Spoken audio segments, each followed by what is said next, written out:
A gente estava agora há pouco falando sobre compulsões, né? Essa palavra é meio difícil. Mas aí, o que acontece no final do ano? A gente não fica só compulsivo por comida, a gente fica em comportamentos meio diferentes também. A gente fica meio esquisito. Vamos tentar entender o que acontece nessa época do ano? Quem está com a gente é o Bruno Freitas, que é terapeuta. Tudo bom, querido? Olá, prazer. Bem-vindo, prazer, tudo jóia? Tudo jóia. Também. Gabi também vai participar desse papo? Porque, afinal de contas, esse assunto envolve a todos nós, né? Sim. Quem não fica compulsivo por algum motivo. Exatamente. Motivo, né? O que acontece, será, nessa época do ano? Por que será que a gente fica mais propício a desenvolver algum tipo de compulsão nessa época? A época em si, né, a época festiva, época de confraternização, mexe com o emocional das pessoas. Né? E aí, em torno dessa compulsão, seja para que lado for, o que acontece com o emocional? Nós chamamos a seguinte palavrinha, bengala. O emocional, ele precisa de uma bengala. Qual que é essa bengala? Compulsão. Entendi. Compulsão alimentar, bebida alcoólica, academia. Então, mas justamente nessa época, por conta da confraternização, família acarreta outros problemas emocionais e aí esse pico, ele acaba crescendo. Então a gente tem uma tendência a desenvolver compulsão por comida, compras ou até mesmo bebida nessa época, porque os eventos do final do ano acabam canalizando para que a gente participe dessas situações. Colaborando. E uma informação, né, que é o que eu percebo todo fim de ano, academia também. A galera, porque chega esse período de fim de ano, a galera fala, vou pra praia, vou pra algum lugar, Verão. aí quer correr atrás do tempo. Será que é por isso que eu fui 4 vezes na semana passada? Isso não aconteceu o ano inteiro. Pode ser. E o que eu percebo de feliz da gente vida. passando mal na academia também. Porque tá durante exagerando. treino. Sim, porque tá fazendo tudo aquilo que não fez ao longo do corpo não ano tá e acha preparado. que no fim de semana Vai resolver. vai tá tudo bem. Vai né? resolver. É exatamente isso. Mas independente do lado para onde for nossa compulsão, a gente vai ter alguma consequência desagradável. No caso da academia, como você Total. falou. No caso da comida, a gente acabou de falar o que pode acontecer com o organismo também. Total. E no caso das compras, aí a gente vai saber o ano que vem o tamanho do buraco. Então, aí vai Não tirar é? a fatura do cartão Nossa, e aí a gente junto com todos os descobre. impostos e as Gente, contas chega do num começo período do muito ano. ingrato, Exatamente. né? É num período muito ingrato, porque janeiro vem todo... Quem tem filhos tem todos os gastos de escola, a gente tem Matrículas IPTU, e IPVA, todas as coisas bem gostosas que chegam Não é em janeiro. A saúde emocional, eu costumo dizer, ela é extremamente importante. A saúde emocional ela é mais importante do que se imagina. Né? Eu costumo dizer assim, nós somos 2 seres dentro de um corpo. A mente consciente e a mente inconsciente. Só que tem um detalhe, a minha vida, a sua vida, a nossa vida, ela é guiada, comandada pelo inconsciente. E aí é que está o X da questão. O que está no seu inconsciente que você está levando a vida que... E é interessante porque a gente não sabe, né, o que tá lá. A gente vai tentar descobrir de acordo com as nossas ações. Exatamente. Né? E isso já pode ser um norte do que tá lá dentro. tá lá Como atrás. fazer para tentar identificar isso, Bruno? Bom, eu sou terapeuta. Eu trabalho com hipnose clínica, eu sou hipnoterapeuta. Então eu costumo dizer sempre assim, para qualquer problema emocional, compulsão, depressão, ansiedade, enfim, existe uma causa. Eu até uso uma metáfora que o problema da pessoa é como se fosse uma árvore que dá maus frutos. Então, de tempos em tempos, vem as crises, que são os maus frutos. Então, não adianta a pessoa ir lá e falar, eu vou tirar os maus frutos, vou podar a árvore. Não adianta. O que precisa fazer é ir na raiz. Na raiz, claro. É fazer um buraquinho em volta da árvore e encontrar o X da questão, a raiz. Porque é aí que você vai conseguir resolver. A gente falou há pouco tempo, né, Gabi, aqui no programa, sobre a tristeza que muitas pessoas carregam nessa época do ano, por ter tido algum tipo de evento ruim, morte de alguém da família e tudo mais. E numa dessa, a pessoa já fica meio que programada para estar triste nessa época do ano. Exato. Como que a pessoa pode tentar combater isso? Muitas pessoas falam, eu não gosto de Natal, eu não gosto de Ano Novo, próprio Se isola, aniversário. muitas vezes, se acaba isola, se isolando. Então, vai de problemas. Então, por exemplo, o luto. A pessoa perdeu uma pessoa, um ente querido. O luto é inevitável, mas você pode trabalhar o seu emocional.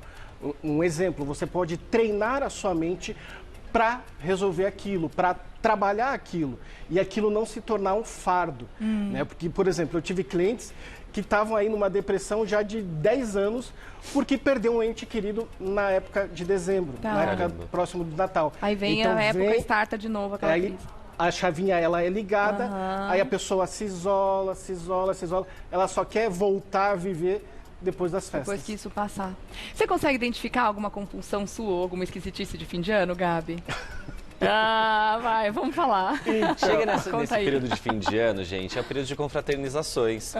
Todos os dias tem alguém falando, vamos sair pra jantar, vamos sair tomar alguma coisa. E aí, esse fim de semana eu percebi, eu falei, cara, tá completamente fora da minha rotina. Justo nesse fim de semana. Justo nesse fim de semana, que começou na sexta-feira. Foi sexta, sábado, domingo, ontem. Eu falei, caramba, é esse período que, assim, a gente passa muito tempo sem ver os amigos, né? Ainda mais hoje em dia, com tudo facilitando aí, né? Por rede social, aplicativo e tudo mais. Esse fim de ano, a grande compulsão que eu sinto na minha vida é a minha agenda cheia. Porque como eu passo o ano inteiro sem ver boa parte das pessoas com quem eu falo diariamente, chega o fim do ano, a gente quer ir lá dar um abraço nessas pessoas e tudo mais. Recuperar o tempo perdido. Exato, recuperar o tempo perdido. E aí, como é uma ocasião especial, aí vem a parte da compulsão, alimentação, bebida e tudo mais. Eu falei, gente, meu fígado, tadinho, vai trabalhar bastante esse fim de ano. Tadinho, o corpinho sofre, né? Sofre. Às vezes ele não acompanha. Agora, a gente sabe que essa saúde emocional que você citou no começo da conversa, ela é uma coisa extremamente complexa e ela precisa ser trabalhada ao longo do ano, obviamente, né? Não é uma coisa que a gente vai fazer assim, tô saudável, tá beleza, tá bacana. Mas se a pessoa não deu tempo ao longo do ano de trabalhar ou de atentar para isso, porque estava na vida louca, estava na correria, não, foi fazendo as coisas, foi sendo levado pela rotina, empurrado, né? Sim. Né? Como na multidão no metrô, né? Você vai, né? Você não tem o que fazer. É levado, Você né? simplesmente vai. O que fazer agora nessa época para tentar se colocar no eixo, tentar se colocar de uma forma mais racional e tentar entender que essa época pode ser vivida de um jeito mais equilibrado? No meu tratamento, eu costumo dizer para os meus clientes assim, não existe só o tratamento dentro do espaço terapêutico. Existem as lições de casa, os exercícios.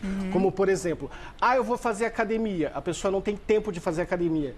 Ela não tem tempo de ir lá, malhar, levantar peso e tal, mas ela pode fazer uma caminhada. A mesma coisa na saúde emocional.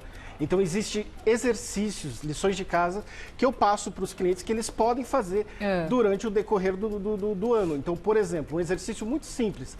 Antes de dormir, faz 3 respirações profundas e foca naquele estado emocional que ela se encontra no momento. E aí ela passa a fazer perguntas para ela mesma. Então, ela vai questionar por que eu estou assim, o que me faz assim, e eu posso vencer esse obstáculo, essa crise, enfim. Consigo sair disso? Consigo sair disso? Sim. Então, isso já ajuda. Não é, veja bem, não é focar no problema. É focar no porquê que eu estou assim. Tá? E aí a solução ela vai surgindo. E aí existem outros processos. Que é o que você falou, de ir para a raiz do problema. Ir para a raiz do problema. Tá. E aí existe aquilo que a gente pode amenizar, que são os exercícios. Então, por exemplo, tem um exercício que a mente consciente ela é fantástica. Só que tem alguns segredos. Então, um exemplo. Para a mente inconsciente não existe verdade ou mentira, realidade ou ficção. Tudo é uma coisa só. Então, um exercício que eu passo muito para os meus clientes é a limpeza interna que se faz na hora do banho. O que faz? A pessoa vai tomar o seu banho normal, ela fecha os olhos e mentaliza que a ansiedade, a crise que ela está passando naquele momento, se materializa em um suor. E aí a água do chuveiro que cai sobre o seu corpo leva embora. Olha, que limpeza maravilhosa! Então, algumas pessoas falam assim, mas só essa mentalidade, essa mentalização, essa imaginação vai resolver? Não, mas vai amenizar.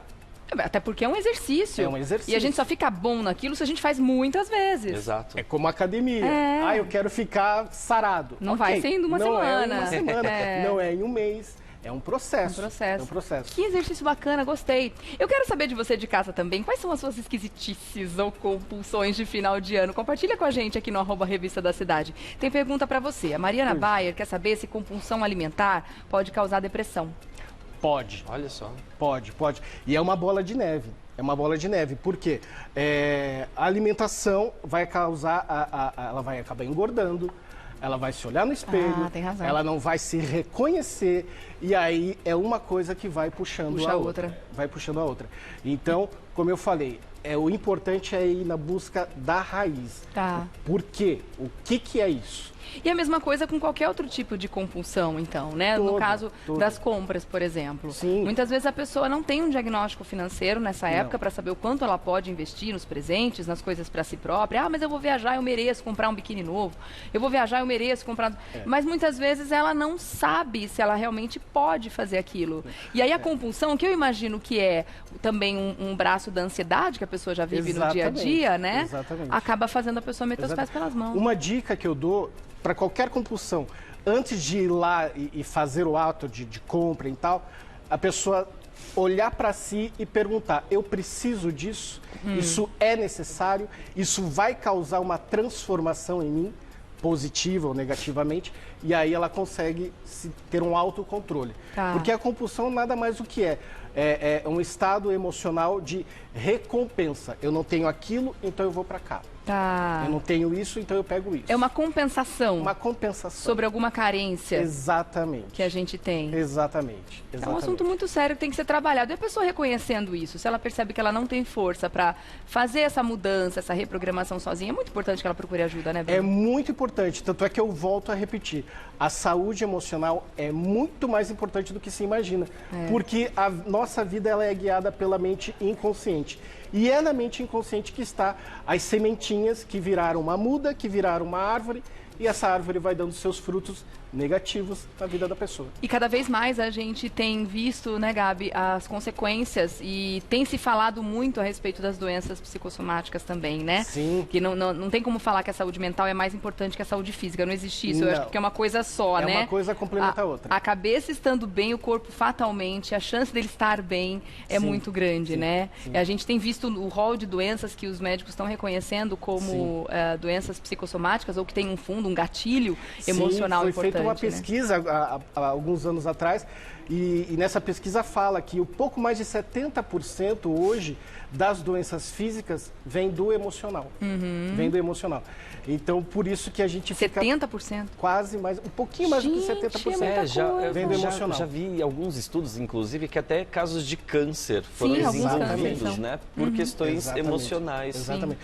Porque começa como uma escala, começa como uma tristeza que vira uma depressão, que vira depressão profunda e que daí o emocional não aguenta e joga pro corpo. Tá. E muitas vezes seriam situações que se ficassem quietinhas ali, né?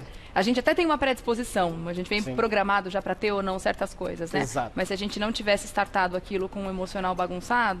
E hoje em dia está muito fácil a gente ter esse tipo de coisa. A gente vive numa sociedade que predispõe a gente à ansiedade constante ao longo do ano. Por isso está muito sério. E uma coisa importante dizer assim, muitas pessoas fazem uma certa confusão em relação a depressão e ansiedade. O que é o quê? Né? Verdade. Eu costumo dizer assim, depressão é passado. A pessoa está presa ao passado. Ansiedade é futuro. A pessoa está presa, entre aspas, ao futuro, que aí é que gera a ansiedade, porque ela fica na expectativa do que vai ser, como vai ser, o que vai acontecer, e de repente é algo que nem é real. Como, por exemplo, a gente fala que o medo é uma mentalidade, é algo irreal de uma situação que pode vir a acontecer ou não. Né? Então, a ansiedade ela é mais ou menos isso. Então, é importante deixar essa diferença. Depressão é passado, ansiedade, futuro. E é engraçado que esse período de fim de ano a gente fica realmente muito mais ansioso. Total. A gente fica ansioso pelos dias de descanso, ansioso para ver as pessoas que a gente ama, ansioso pela mesa farta, ansioso pelos presentes, ansioso pelos projetos que a gente coloca, né, de resolução de ano novo. É muita ansiedade acumulada, Muita. E isso vai trazer uma resposta para o seu corpo físico, para a sua saúde mental, emocional, física, financeira, social, familiar, amorosa, tudo, né? Tudo. A Cíntia está dizendo aqui, né, assinando embaixo disso que a gente falou agora dessa época do ano que traz essa tristeza, ela diz que fica extremamente triste. Ela não tem mais os pais vivos, não teve filhos, nem casou. E geralmente ela passa as festas em locais variados, mas não se sente integrante de um grupo, né? Esse ano ela vai passar com a família da esposa do irmão, mas ela diz que é sempre muito difícil, né? Então, e tem também aqui a Ariadne, só para encerrar, ela falou que esse ano foi tão ruim para ela, mas tão ruim que ela vai jaquear mesmo e não tá nem. Então, o negócio é por aí. É isso aí, Ariadne. Cada um vai aonde acha mais interessante, né? Muito bom. Eu quero agradecer o Bruno Freitas, que é terapeuta, esteve com a gente com esse papo super importante pra gente refletir mesmo sobre o que é importante, né? E sobre como reprogramar a nossa cabeça para ter um 2020 próspero e deixar 2019, o que teve de ruim, lá no passado, como aprendizado mesmo, né, Bruno? Exatamente. E vou deixar o Instagram do Bruno para você seguir, @terapeuta Bruno Freitas, @terapeuta Bruno Freitas. A gente já volta.